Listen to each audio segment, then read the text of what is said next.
This could very well be Snake, but think about it. We don't know why he got snatched, or if he was snatched, and if he was, why would these people just kill him? Was it because he was getting too close to something he shouldn't have? Did he just know too much? Was he just too insightful? Too perceptive? Clover said that when he became blind and he lost his arm, well, no, actually he said it himself, that he could hear things very, very sensitive. It had to be very faint and he'd know it. And in a fight, he could very well take care of himself. So I find it very hard that people were able to just get the jump on him and overpower him. You know? I just don't buy that. And second, she said he had a prosthetic arm. Now, I didn't pay too much attention to the details of the gore because it was just gore after gore after gore. But they mentioned something about an arm being ruptured. Now, what if that was the same arm, like on the same position that the one that Snake lost? That, of course, would make that body not his. And the detonator, the wristwatch, sure, that was there, but it was broken. We didn't get to see what number was on the lens. We didn't see if it was Snake's. For we know it could have been the ninth man's that was separated from him after his explosion took place. I just don't buy it. There's too little to go on to make sure that this is Snake. It could be anyone else. So for now, I'm gonna stay a little bit open. I see. So that's what you meant by killers, huh? You need at least 3 people to open one of the numbered doors, including Snake. It wouldn't open for Snake and a single killer. Exactly. That means we're looking at multiple perps here. Junpei crossed his arms and grunted. Okay, hold up. Hold up. Snake is 2. And 7 said he went through door 3. So, that would mean...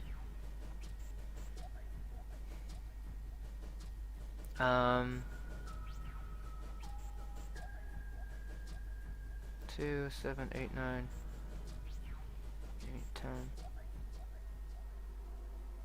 No, I don't think it could have been any of us that did it. I'm not sure.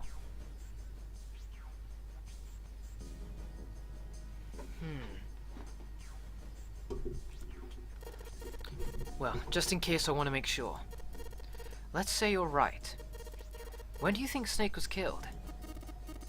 When we all split up to look for the parts for the Reds, I think.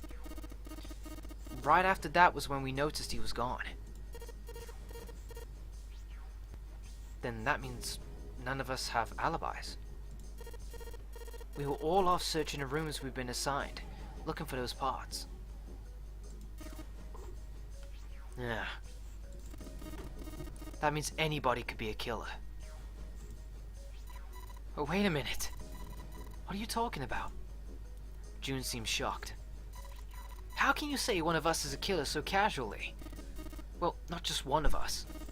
If I'm right, then at least 2 of us are murderers. Why don't you calm down a bit, 7? What are you gonna gain by being so suspicious? That's what Zero wants you to know. What Zero wants? Exactly. The game was set up by Zero, wasn't it?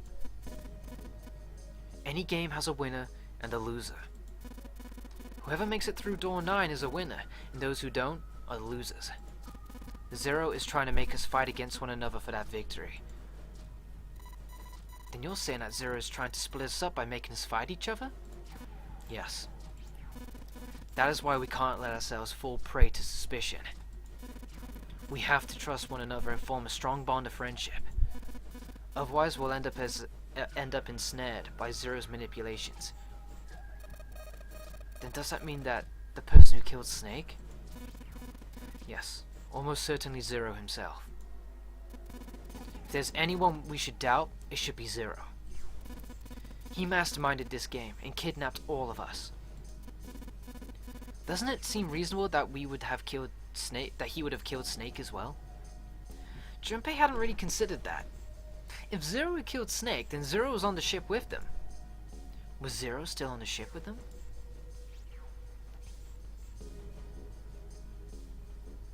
Okay. To answer this question, let's go back over the things that we cannot explain. We cannot explain how the missing components of 3, 7, and 8 were replaced. We cannot explain why Snake disappeared. What else can't we explain? Well, fuck, there's a lot of things we can't explain, but... but actual events that we can't say this happened because of this.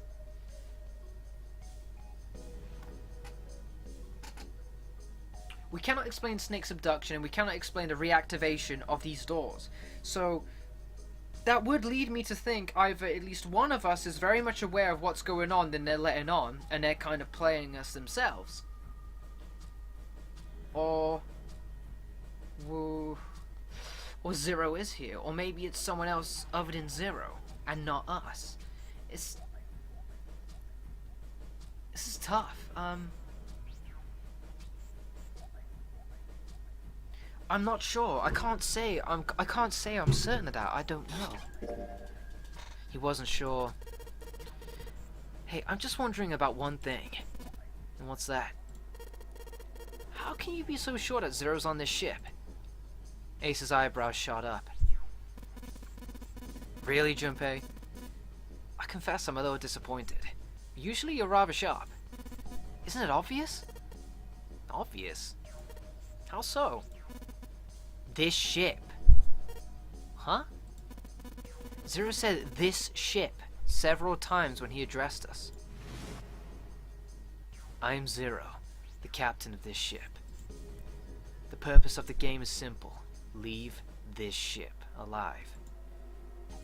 As you have no doubt surmised, this ship has begun to sink, sorry. Yeah, he did, but that's just simple wordplay. No, Ace, now I'm the one disappointed in you, man. Do you think Zero's not capable of changing words just to make you think certain things? I mean, come on. That's a bit of a stretch. He'd be saying something like that ship or the ship if he wasn't on it. Yeah, I guess that makes sense. Ace's explanation made perfect sense. Junpei felt a little foolish that he hadn't seen it himself. No, I'm not buying that. I'm not buying that. I mean, someone as methodical and such a perfectionist and to the fucking minor detail as Zero, seemingly so far with this game, I don't think he's just going to fucking balls up his introduction to his fucking contestants. That's bullshit. No, I'm not buying that one. Still, he was left with a question, and it was one of no small importance. If Zero's on the ship, where is he? Suddenly everyone went very quiet. The silence was cold and clammy, and Junpei could feel it crawling across his back and around his throat. Again, he heard the ghosting, moaning noise. And moments later, a person who looked more ghost than human appeared. It was Clover. She looked at the floor as she spoke, and her voice was a cold monotone. I think Zero is one of us.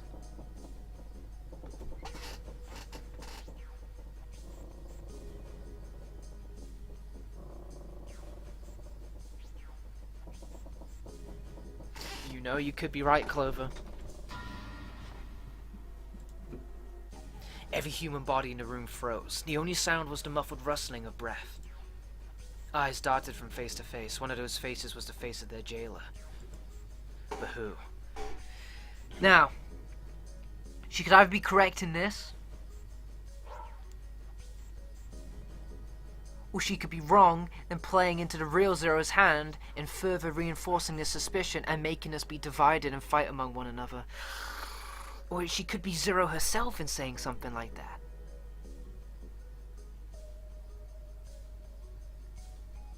Instantly relieving all suspicion from her. No. Junpei said, I say that's possible. I say that it's not an impossibility. And I can't say something like, that's fucking crazy. I mean, look at what's going on. I've got a bomb inside my stomach. That is possible. Huh? Like Clover said, Zero might be one of us. What are you saying, Jumpy? Didn't you hear what Ace said? Exactly. I said we shouldn't suspect one another for no reason. No reason? I've got a great reason. And what's that? The bracelets. He held out his left arm. Why are the bombs in our bodies connected to these bracelets? You're thinking Zero's hiding somewhere, watching us, right? If he's doing that, then he could just detonate the bombs by remote control if someone did something they weren't supposed to do. It'd be a lot more precise and a lot easier. But if that's the case, then why is the bomb set off by the detonator in the bracelet? Huh. You got a point. I'm not done. Try applying the same ideas to the nonary game. All of the puzzles here run by themselves. In other words, Zero doesn't have to be controlling them for the game to move forward. Why is that? Why would Zero bother to do something like that? Junpei let the question hang in the air and looked at the others. It was Santa who answered. So let's say you and Clover are right. Zero's one of us. If that's the case, then it'd be really hard for him to keep track of all of us, or control anything remotely. That's why all the puzzles run by themselves. That's what you're getting at, right? Yeah. Junpei nodded. 7. When we were talking earlier, you said any one of us could be Snake's killer, right? Well, yeah, something like that. Alright then, I got a question for you, Ace. You said something like, Zero must be the one who killed Snake, right? Yeah, something like that. I can't think of any other explanation. So what do we get if we combine those? They fit together pretty well, I think. Something like this. Whoever killed Snake equals Zero, equals one of us. 7 and Ace's theories aren't mutually exclusive. They actually complement each other pretty well. At least they do if Zero is one of us. No one spoke. Their faces were grim, but Junpei wasn't sure if they believed him or not. Finally, Lotus spoke up. Well, what were his motives? His motives? Yeah. Isn't that pretty important? Why would Zero want to hide as one of us? Oh. Well, that's because, Junpei choked. He hadn't thought of that. He had to be honest with himself. He had no idea. I don't know. Lotus sighed. Well, so much for making a persuasive argument, Junpei. In other words, you had only circumstantial evidence. I don't really think that's enough to go on, you know? Well, what is enough to go on, 7? There ain't shit to go on here. But the more we keep going, the more of us just keep dying. When are we actually going to stop and go, hang on a second, let's try and fucking eliminate some theories, even if we haven't got the fucking evidence? You know? Do more of us need to blow up before we start going, hang on a second, motherfucker, something ain't right here? Junpei was painfully aware of their eyes on him and their disapproval. He tried to find something else, anything else to look at. Just when he felt he could bear it no longer. I knew it! They heard a bell begin to ring. It was the clock at the central staircase. 3 in the morning. That means we have 3 hours left. Then we need to move, now. 7, Clover, Junpei. I know how you feel, but you do understand that right now it's important we trust one another, don't you? Junpei couldn't bring himself to respond.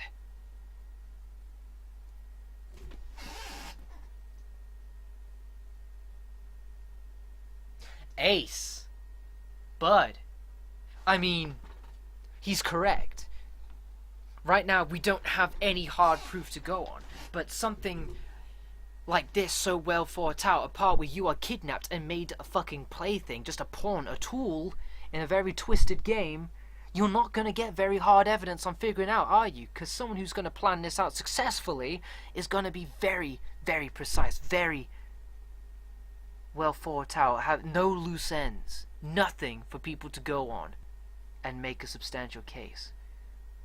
But Ace, when it came to us saying, let's sacrifice someone, Ace was so quick to go, it's me, I'll do it, I'll be the one to stay here. And he refused to let anyone else take his place. And when we said, no Ace, we can't do that, let's go, and stuff, he claimed he injected himself and said, oh, I'm just sleepy, hoo-de-doo. And Junpei passed it off as, oh, it's him just being brave and forcing us to go on, leaving him behind. But what if, during that time that he was able to be alone, he was alone? Do you know what I mean? We have no one to account for his actions during that time that we were in doors 7 and 8.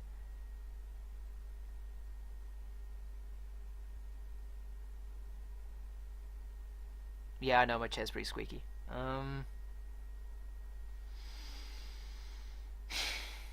It's nothing but suspicion so far. But still. And he's so quick to just go, it's 0, it's 0, it's not one of us, it's 0, you know? We just need to trust one another. We can't let each other fall victim to this shit, you know? He's so big on banding us together. And he could legitimately be, you know, banding us together because he wants us to succeed. But his actions can be interpreted either way. I don't know what to go on there. He swallowed the words he wanted to say and sighed.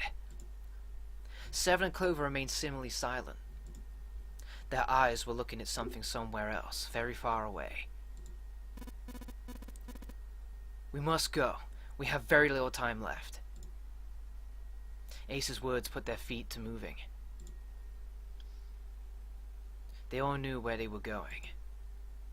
Their next destination was Mercury. Shit, that's pretty fucking far away. It sat bolted to the wall near the stairs that led to the casino and the kitchen, between the two elevators. The Mercury card reader. Junpei stood in front of it with the Mercury card key. Seven had given him the card. I found it when we were checking out the shower room. At least, that's what he said. Oh! Stop it, game! Stop it!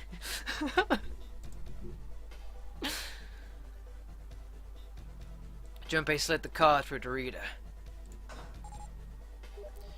The light on the reader turned green. Game volume is a little low? Okay.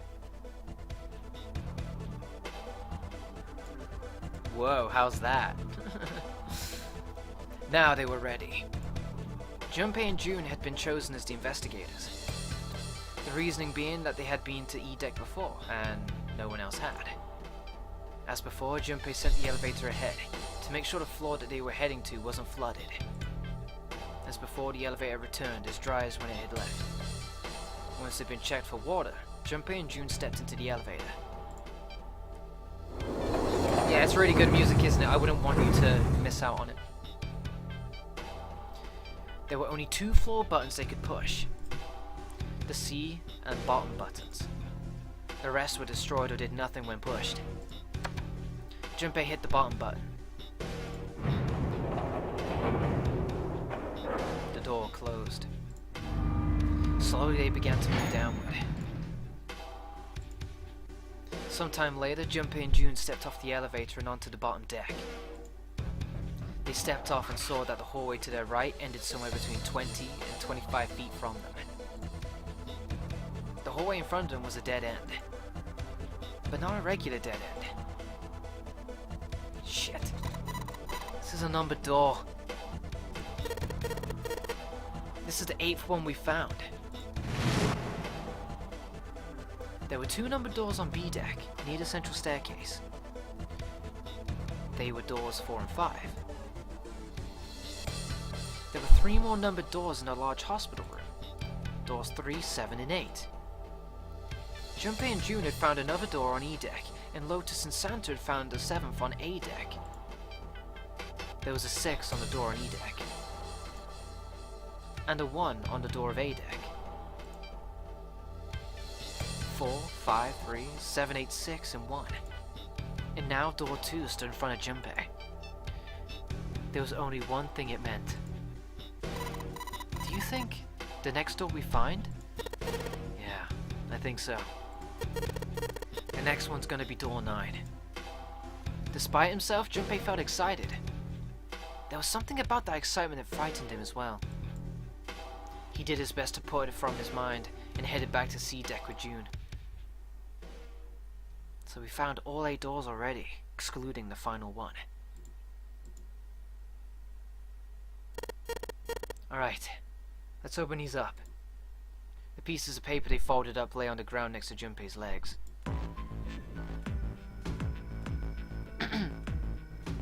There were 7 of them all told. They were written on paper pulled from Junpei's notebook, and each one bore a code name and a door. Why'd they decided to vote that way? They decided it wasn't fair to simply ask everyone at once. That would allow people to force others to go through certain doors. Well, that wasn't the only reason. Junpei had proposed the voting system, and he had a plan. It wasn't a plan he wanted anyone catching wind of, however, so he did his best to act as calm as he had been as he began to open and read the pieces of paper. The first one read, Ace requests door 1. Yes, I do. Would you like me to explain why? No, we don't have time for that, sorry. Let's keep going. He opened the second one. Next is Santa. He wants door 6. Yeah, that's what I wrote. Junpei continued with the 3rd, 4th, and 5th pieces of paper. Clover wants 1, Lotus wants 2, and 7 wants 2. Eh? Wait a minute. There's no way I'm going anywhere with that elephant man. No. There'd be no point to the voting if we'd let people change their choices because of stuff like that. But just give it up, Lotus. It's not like I want to hang out with some exhibitionist grandma. I'm not an exhibitionist. I'm wearing clothes. Barely. So? Last I checked, that's not a crime. Maybe. But what about common decency? Nobody wants to have to look at a chick who looks like a half-naked raisin. I'm gonna kill you. Whoa, you can't say shit like that in this game. Ah, it's cracking! It's cracking! Lotus's hair flared out like the mane of an angry lion, and she roared with a voice that shook the walls. With some difficulty, Ace managed to restrain her. Oh lord. Junpei, read the rest. Right. Junpei tore his eyes away and looked down at the 6th piece of paper. He opened it. June wants door 6. Yes. I don't really have a reason, I just felt like it. All of the papers save Junpei's had been read. He did some quick calculations in his head. People who requested door 1 equals Ace and Clover. That was the door on A deck, near the central staircase. People who requested door 2 equals 7 and Lotus.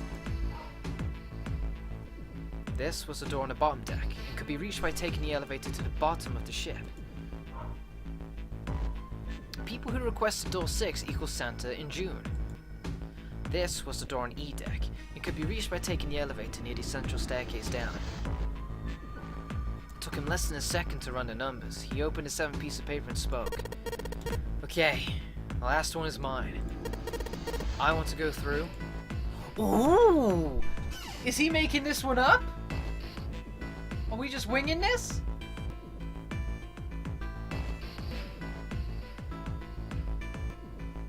Oh man, I totally just forgotten who wants to go through what. Ace and Clover wants 1, and I think 7 in Lotus wants 2. Santa wants 6? And June wants 6, I think. I think it's something like that. More or less. Trying to remember them all. Okay, so that means, who do I want to go with? Do I want to go Ace and Clover? Now that would be an interesting combination, wouldn't it?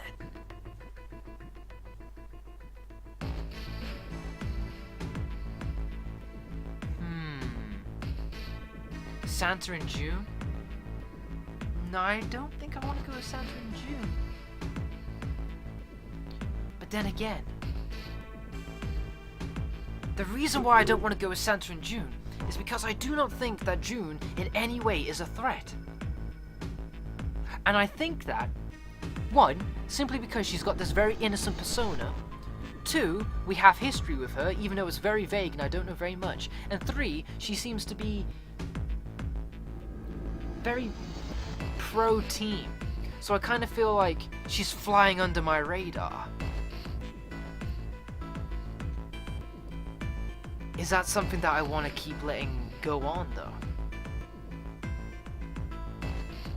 When I could probably get a better grasp on the person if I spent a puzzle with them. I've already spent a puzzle with Clover.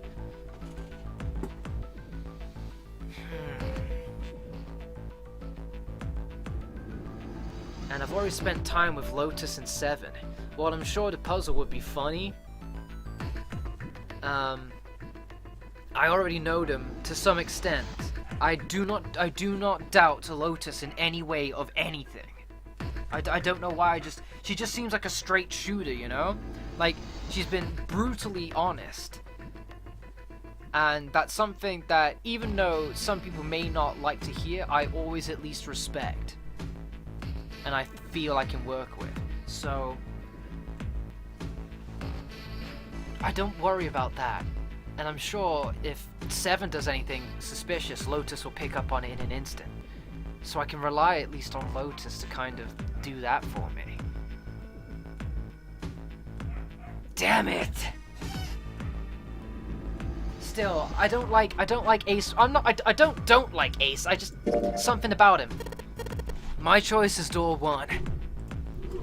Santa was unconvinced. Hey, wait a minute there.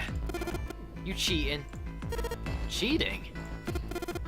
I'm asking if you changed your number after you heard what doors we wanted. How could I do that? I wrote it down on the paper earlier. Let me see that. Junpei shrugged and handed it to him.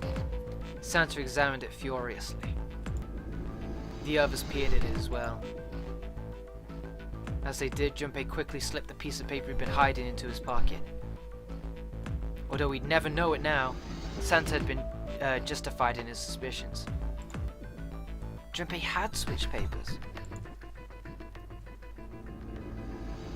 He had prepared 3 pieces of paper for doors 1, 2, and 6, and put the paper with door 6 on it into the pot. Okay, now I just had a random brainwave again now. So this wouldn't make sense. Or maybe. Right. This is probably just complete and utter drivel. Hear me out. At the beginning of the game. Now that I think more about it, there's some inconsistencies, but still, it's something anyway. At the beginning of the game, Junpei wakes up.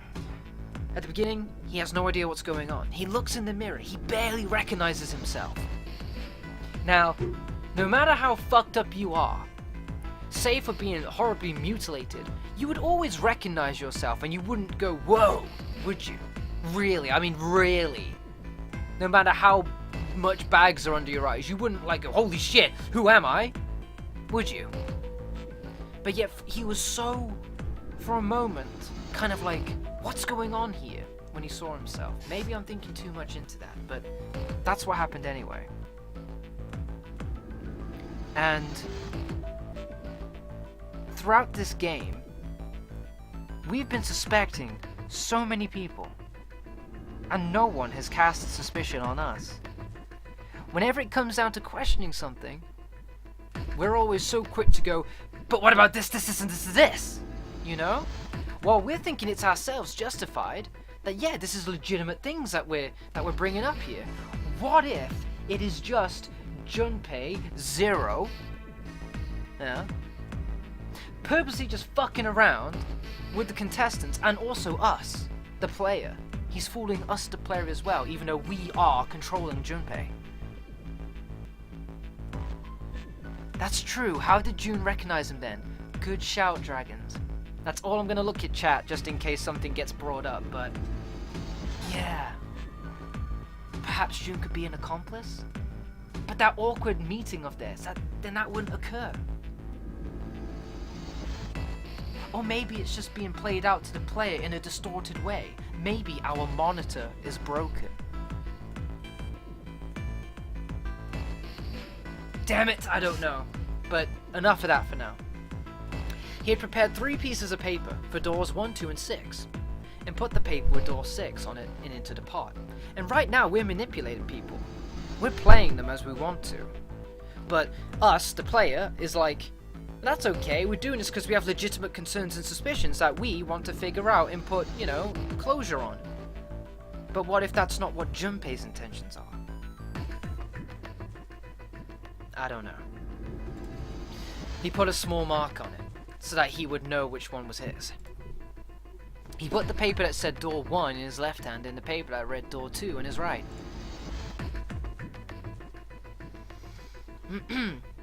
Oh, sorry, my brain shitted on myself then. When the drawing began, he saw to it that he drew last. The rest was easy. If he wanted to go in door 1, he used his left hand, and his right hand if he wanted door 2. Of course, he wanted door 6, that would be simple. All he would need to do was switch nothing, and say 6 had been what he wanted all along. Well, what does it say? He fought the urge to smirk. You got lucky. Santa snorted and tossed the paper aside, frustrated. See, now that clears my suspicions of Santa. I am cleared of Lotus and Santa. I even suspect myself now. But that is if Zero is one of us. Right. Very well. We decided who will go through door 1. It will be Clover, Junpei, and myself. 1 plus 4 plus 5 equals 10. 1 plus 0 equals 1. 1 plus 0. I don't know why that stood out to me there, but it made me smile. Our only problem is the 2 remaining teams. June and I want door 6. I'm gonna look back at some of my videos and test a certain theory I have once this is done. June and I want door 6. Lotus and I want door 2. That's not good. We can't open either of the doors with only 2 people. Fine. 7, we'll go through door 6. Sure thing. I didn't really want to go through door 2 anyway. Besides, if we've got a younger girl with us, it'll lower the average age. Right, June? Well, June was at a loss for words. Lotus was not. That pig. You just wait and see. Her eyes were the eyes of a woman prepared to kill. A shiver ran down Junpei's spine. Even after they separated at the staircase, Lotus was still muttering angrily to herself. Yo, Lotus. Get that shit on lock, son. 'Cause, yeah. I need you with a clear mind. Circumstances dictated that Junpei and June would have to part ways again. we have not been in a single room together. Now, I wonder if that's purely coincidental, because we've always had the choice to be together in a room, haven't we? But at that time, I don't know. Junpei and June would have to part ways again, but this time it didn't sting quite so much. After all, he knew he would see her again. Till we find that door 9, Zero ain't gonna split us up. We might get separated for a while, but we'll see each other again. Otherwise, we can't open door 9. That's how the nonary game works. Junpei, Ace, and Clover headed towards A deck. They took out the Earth key and opened the door to the left. It opened, and they walked through.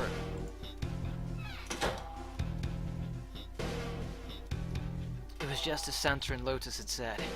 At the end of the hallway sat a door with a large red 1 upon it. A numbered door. To the left of it, bolted to the wall, was the red. Ace went first and waved his wrist over the scanner panel. Junpei was next. Finally, listlessly, Clover lifted her arm. She leaned toward the scanner panel. She's been very quiet, hasn't she? I mean, considering, yes, she assumes Snake is dead. I still don't think he is. The only thing she had to say was, I think Snake is one of us. Not Snake, sorry, Zero. Now, before Clover had any time to say why she suspected that, everyone jumped in. Junpei jumped in with his theories. Followed by Seven and Ace, you know? Not once did we stop to go, why? Why do you think that, Clover? And we still haven't, and she hasn't bothered to tell us.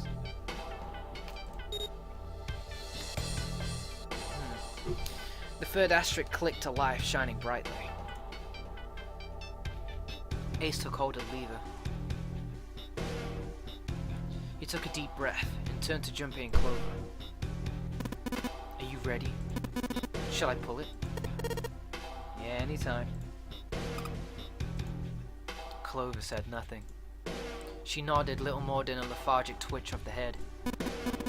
Very well then. Let's go. 3, 2, 1. Beep, beep, beep, beep, beep. The door opened. They stumbled into the room. Shit. Frantically, Junpei scanned the room. His eyes stopped on the device that would determine whether they lived or died. There it is. Over there. Next to the door they'd come through was the dead. As one, they ran to it. They put their hands over it as if they were fighting for it.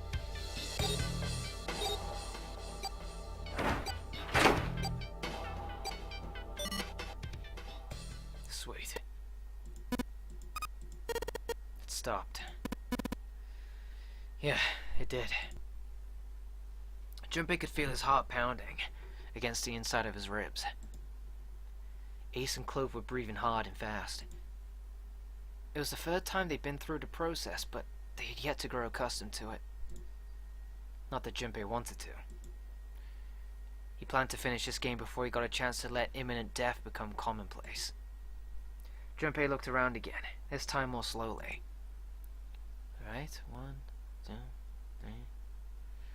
There was another door, different from the one they'd entered through. He took hold of the knob and easily, gently pulled it open. Huh! So this is the wheelhouse. He closed the door again and turned to Ace and Clover. He fixed each in turn with a meaningful stare and spoke.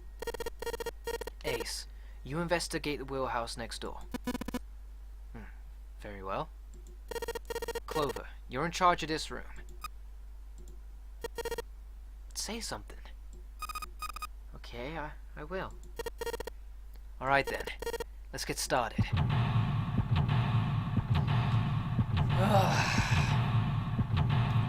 Once more.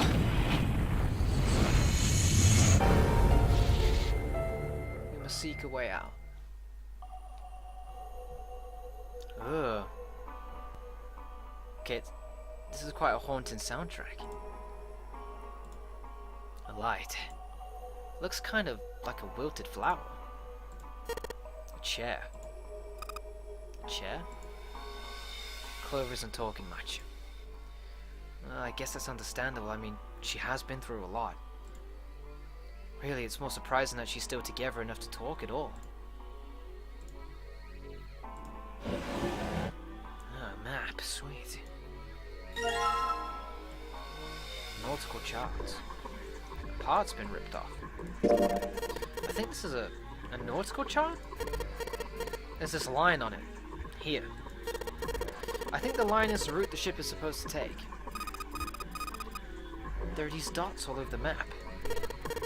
Ah, these are probably ports for like a boat to stop at. It looks like the lines connect the dots.